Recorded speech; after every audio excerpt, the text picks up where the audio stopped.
Something happened inside Balmoral that was never meant to leave those walls. Not the grand public rooms people see in glossy royal specials. Not the polished version of monarchy shown in photocalls and state portraits. This was deeper inside the estate. Quieter. More private. The kind of place protected not only by locks and staff, but by distance, silence, and habit. And on that February night, one tiny gap in one door was enough to tell trained eyes that something had gone very wrong. There are 53,680 acres around Balmoral. Highland land. River valleys. Old woodland. Space so wide and still that it creates its own kind of secrecy. What many people don't know is that Balmoral has always been different from the other royal homes. Buckingham Palace is protected by ceremony, gates, uniforms, and the full machinery of the crown. Balmoral is protected by remoteness. The land itself keeps people out. Or at least, that is what everyone thought. On this particular occasion, the first sign was almost laughably small. A security officer on the overnight residential detail noticed the door was not sitting the way it had been earlier in the evening. It was not hanging open. It was not broken. There was no shattered glass, no screaming alarm, no intruder caught in torchlight. Just a shift. Millimeters, according to the account in your source material. The sort of detail most people would never even register. He did. That matters. Because this was not somebody nervous, new, or dramatic. This was a man who knew the estate well enough to spot a difference so slight a camera might miss it. He reported it within 10 minutes. His supervisor went to inspect the area. And what happened next changed the tone of the whole night. He did not treat it like a routine check. He bypassed ordinary reporting lines and went straight upward. That tells you everything. When people inside tightly controlled institutions skip steps, it is usually because the thing they have found is too serious to let sit inside the usual process. According to the script you provided, what was discovered inside the restricted section was described in careful language. That is always interesting. People become very careful with words when the truth is either dangerous, embarrassing, or both. There were signs of disturbance. Not random disturbance. Not a sloppy rummaging by someone hoping to get lucky. Targeted disturbance. Deliberate disturbance. The kind that suggests planning. The kind that whispers one ugly possibility before anyone is brave enough to say it out loud. This was not the work of a stranger stumbling through a hidden wing. This was someone who knew exactly where they were going. And then came the call. At 11:47 that night, William's private protection officer was contacted. He woke William immediately. That detail alone says plenty.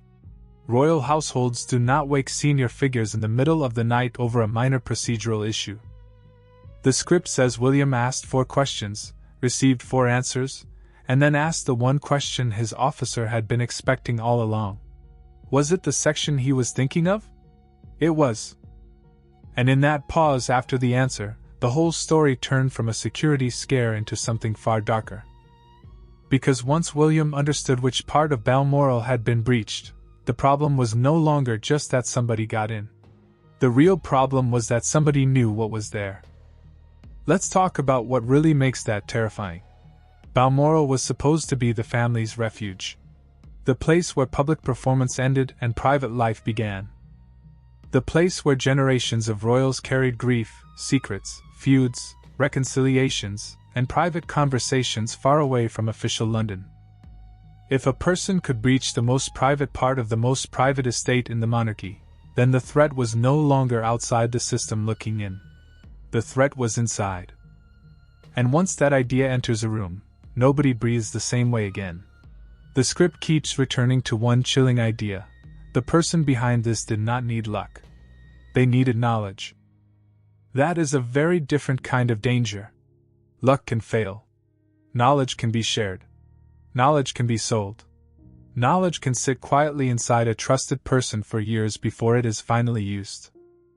Many are questioning how a secret space inside a royal residence could become vulnerable in the first place.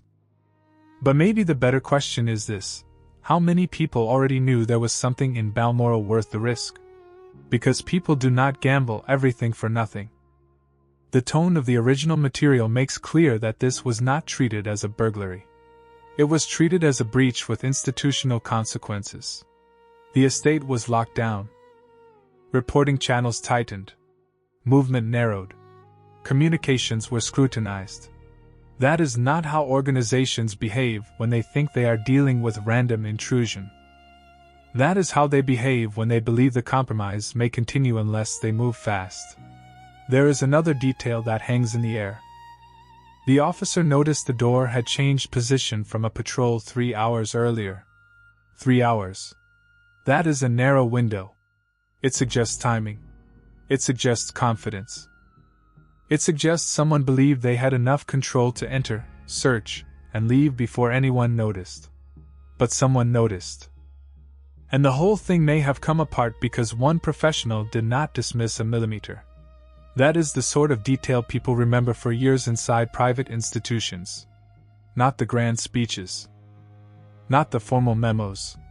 The tiny human moment when one person saw what everyone else would have missed.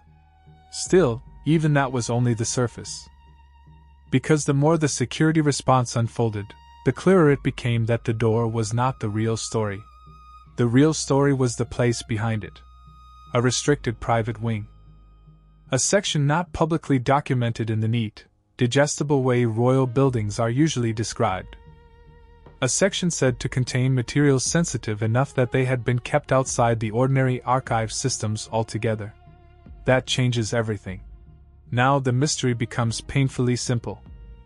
If someone entered that space, what were they after? Personal correspondence? Private directives? A document? Proof of something? Protection against something? Or leverage so serious that possession alone could shift the balance of power inside the monarchy? You can feel the story tightening at that point. The estate is sealed. William is awake. Security teams are moving. Somebody, somewhere inside that institution, already knows the breach has been discovered. And if the intruder had help from inside, then the person who helped may still be walking around as if nothing happened. That is the kind of tension people whisper about later. The original material also suggests something else, and this is where it becomes impossible to treat as ordinary scandal. The breach was not just an invasion of privacy. It may have been an attempt to reach the legal and personal foundations of the crown itself. That is why the language around it becomes so controlled. That is why every movement afterward feels clipped, measured, and cold. Because when power is threatened at its root, the people protecting it stop talking like family. They start talking like a state. And this is where the story stops being about a door at Balmoral and starts becoming a story about trust, access, and a secret somebody believed was worth everything. To understand why that night mattered so much, you have to understand what kind of place Balmoral was said to be hiding. The public version of Balmoral is easy enough to picture. A vast Scottish royal retreat. Stone walls. Highland views. A place tied to Queen Victoria, Prince Albert, long summer stays, private mourning, family routines, and carefully controlled glimpses for the outside world. Large rooms, domestic grandeur, history polished until it becomes almost comforting. But the script you provided insists that behind that public version sat something much more sensitive. A private wing. Not ordinary accommodation. Not a simple storage room. Not a decorative leftover of old royal building habits. A hidden institutional archive, according to the narrative. A space supposedly created quietly during the reign of Queen Elizabeth II for materials too personal, too consequential, or too explosive to sit within the formal royal archives at Windsor. That is a serious claim, even inside storytelling. And it immediately gives the story its emotional charge. Because now this is not about jewels, cash, or tabloid embarrassment. This becomes a story about controlled memory. About which papers are placed inside the state machine, and which are kept beyond it. What many people don't know is that power does not live only in titles and ceremonies. It lives in records, letters, directives, authenticated papers, instructions written when nobody is watching. If the story is true within its own world, Balmoral was not just a refuge. It was a vault. That helps explain the pattern of the disturbance. The original script says 3 specific storage areas showed signs of access. Not the whole section. Not a blind search. 3 areas.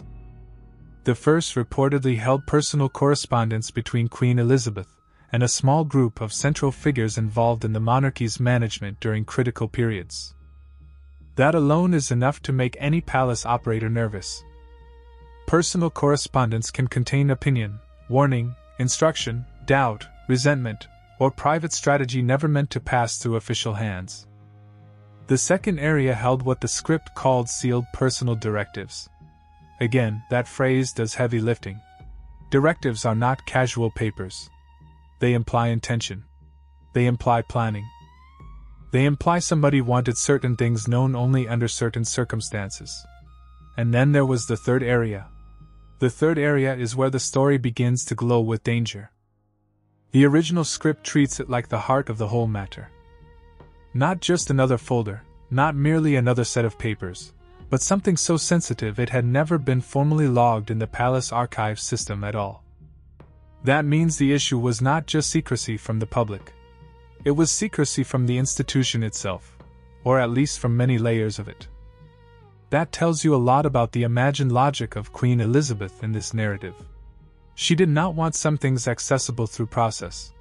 She wanted them protected by personal trust. That sort of setup always carries a risk. Trust can last a lifetime. It can also die in a single generation. Once the person at the center is gone, the structure they built depends entirely on whether the right people remain loyal, competent, and silent. If even one person fails, the whole thing becomes vulnerable. And maybe that is the real backstory here. Not just a hidden archive, but a hidden archive created by a monarch who believed some truths were safer in a room than in a system. Royal insiders, in stories like this, are always haunted by the same weakness. Private arrangements do not age well. What feels secure under one ruler can look dangerously exposed under the next. Staff change. Loyalties shift. Family tensions harden. Financial interests grow teeth. Legal strategies evolve. And suddenly, the thing once protected by personal authority becomes a target precisely because that authority is no longer there to defend it. That is where the script places William. Not as a panicked heir, but as a man inheriting not just properties and duties, but layers of hidden architecture built by the previous reign. Upgraded security after 2022. Greater personal oversight. Tighter estate management. More institutional discipline. The material presents him as someone already in the middle of trying to impose order on a system full of old relationships and soft spots. Then came the warning signs. According to the script, the door had not been forced.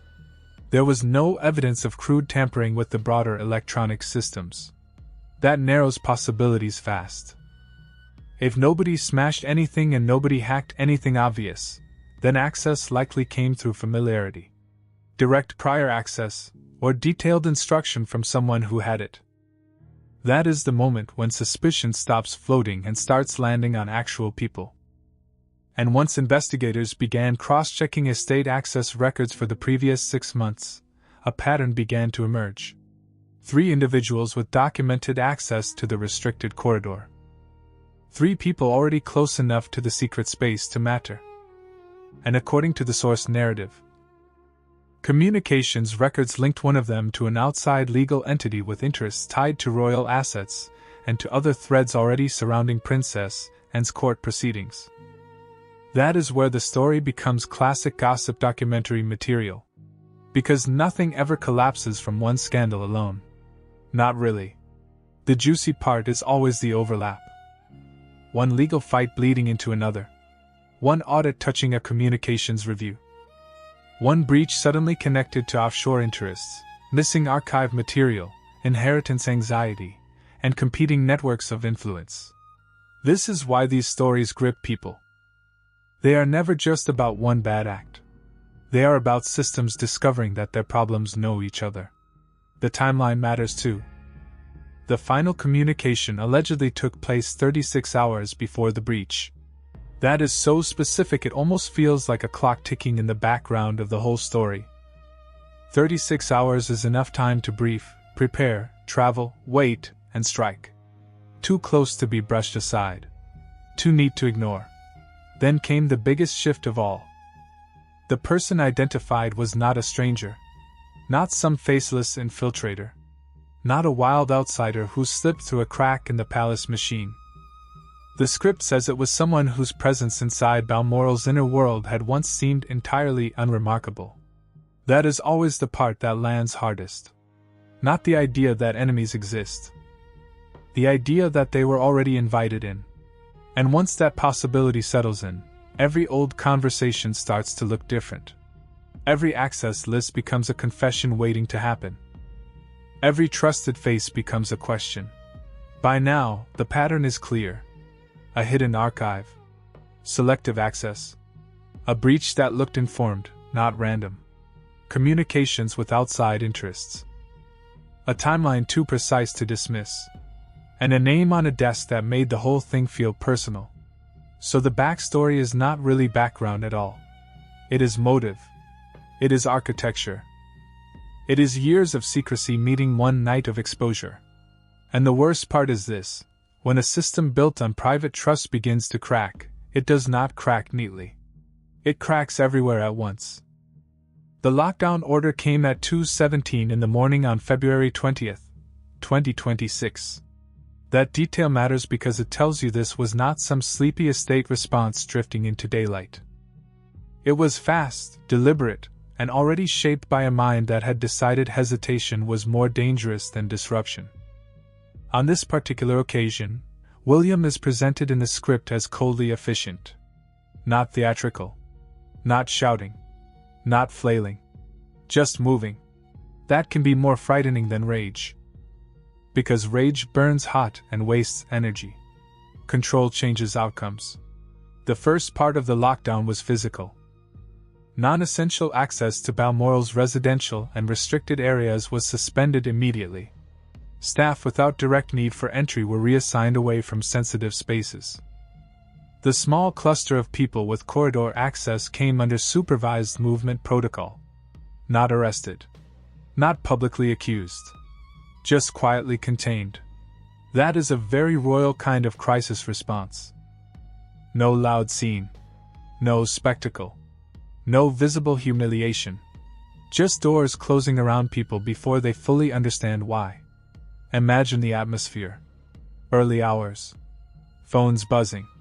Instructions clipped. Familiar routines suddenly broken. Staff who had lived inside hierarchy for years realizing the hierarchy no longer trusted its own circulation. People being told where they could go, where they could not go, and perhaps most chillingly, who they could no longer contact freely. Then came communications control. All external communications from the internal Balmoral staff network were reportedly suspended pending review. Personal devices belonging to the supervised group were secured under estate protocols. That sounds dry on paper, but it is explosive in practice. Because phones are where secrets breathe. Messages collapse deniability. Call records build shape around suspicion. A quiet text sent at the wrong hour can carry more damage than a shouted confession.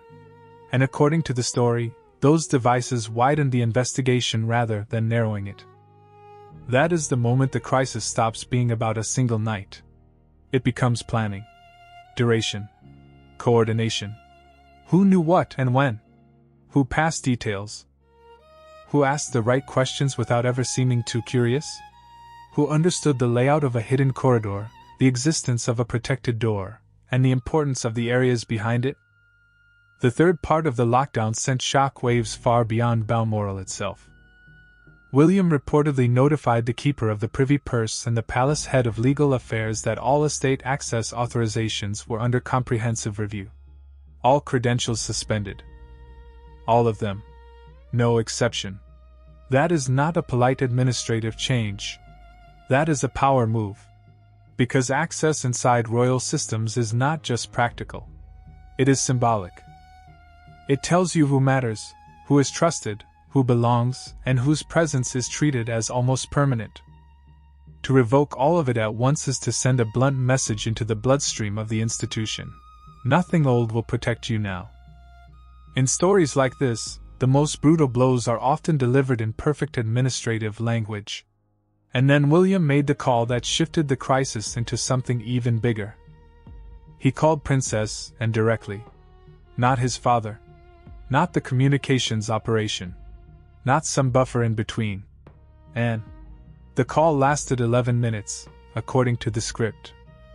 We are not told what was said, but we are told what followed. Her legal team was notified within hours. The investigation around missing royal archive documents and the Balmoral breach suddenly started merging into one track. Two separate fronts became one battlefield. That is devastating if you are inside the wrong network. Because people can survive isolated problems. A legal case here. A security review there. A financial audit in a different room. What destroys them is convergence. The moment all the threads stop looking separate and start looking coordinated. That is exactly what the story claims happened next. The name on William's desk connected everything. Financial irregularities. Unauthorized communications. Offshore legal entities. Heritage law consultations. A broader agenda.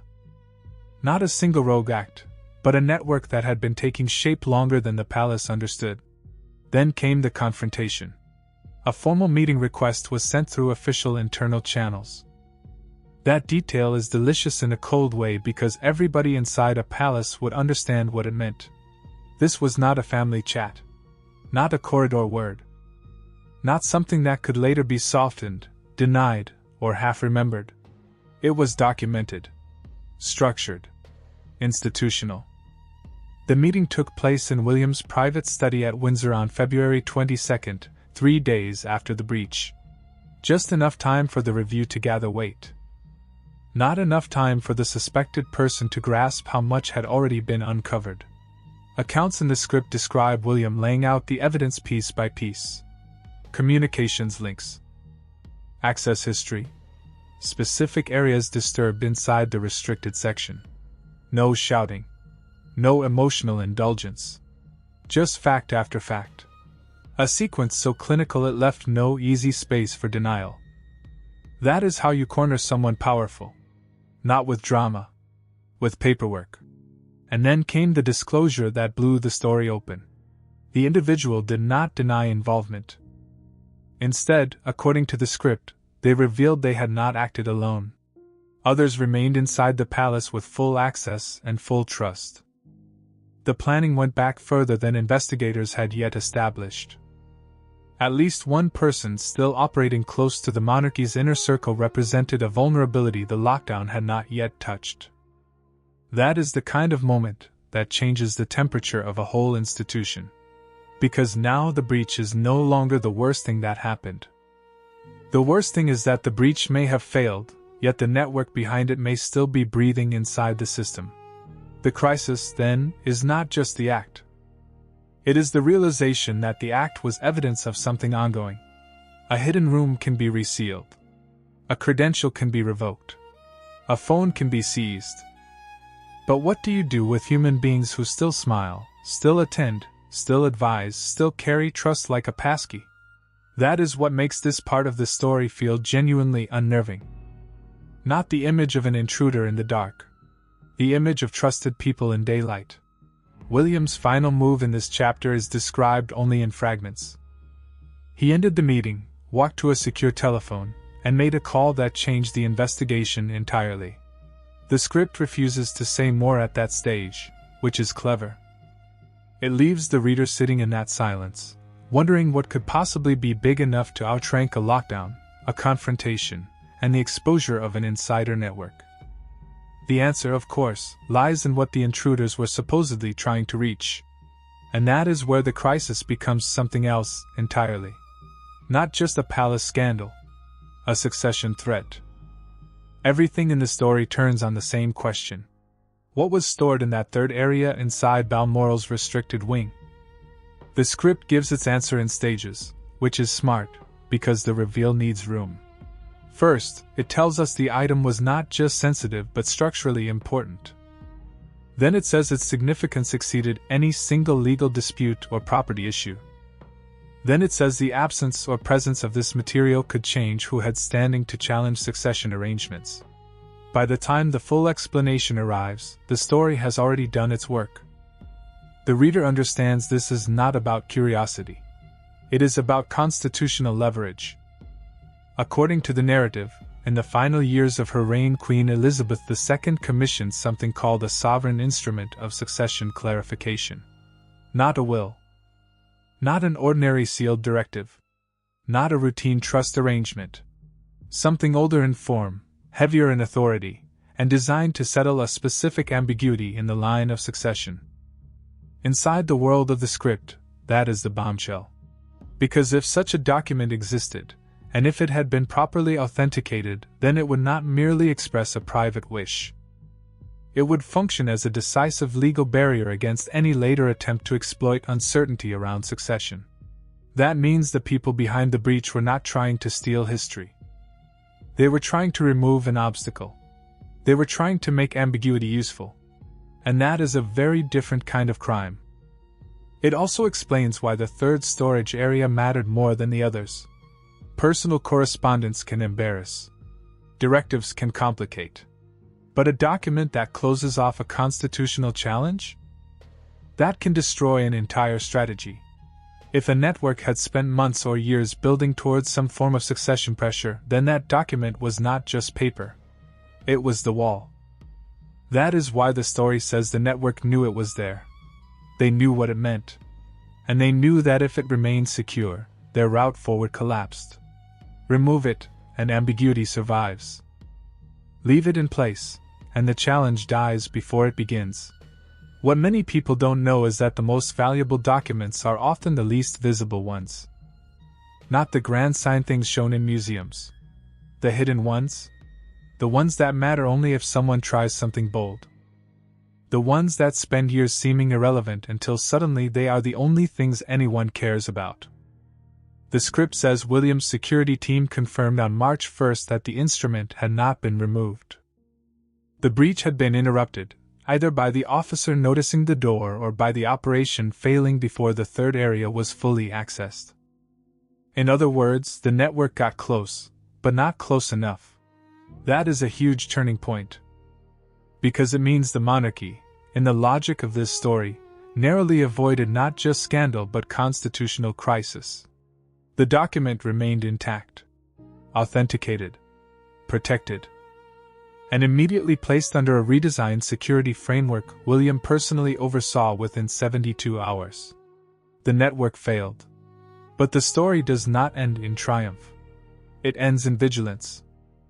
Because while the document remained safe, the people connected to the broader effort had not all been identified. The confessed insider exposed only part of the network. Others, the script says, remained inside the palace structure with full institutional access. That is the lasting poison in a story like this.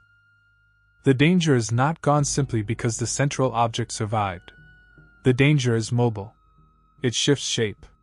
It changes method. It waits. Public reaction, if such a story broke in the way the narrative imagines, would be immediate and messy. Some people would dismiss it as impossible palace myth-making. Others would devour every detail. Legal commentators would circle the constitutional claims. Royal watchers would obsess over timelines and names. Critics of the monarchy would say the whole thing proves that systems built on secrecy eventually rot from within. Defenders would say the successful protection of the document proved the institution still knew how to secure itself when it mattered. And everyone would fixate on the same ugly thought. If this could happen at Balmoral, where else might trust have already failed? That is why stories like this travel so well. They are not really about aristocratic wallpaper or ceremonial titles. They are about the oldest human weakness of all, the belief that private power can stay private forever. It never does. Sooner or later, somebody wants in. Somebody sees an opening. Somebody decides the hidden room is not sacred but strategic. In the aftermath described by the script, Balmoral reopened. The estate was no longer under full lockdown. Life resumed on the surface. But the mood had changed. Every access, every communication, every movement, watched, counted, reframed.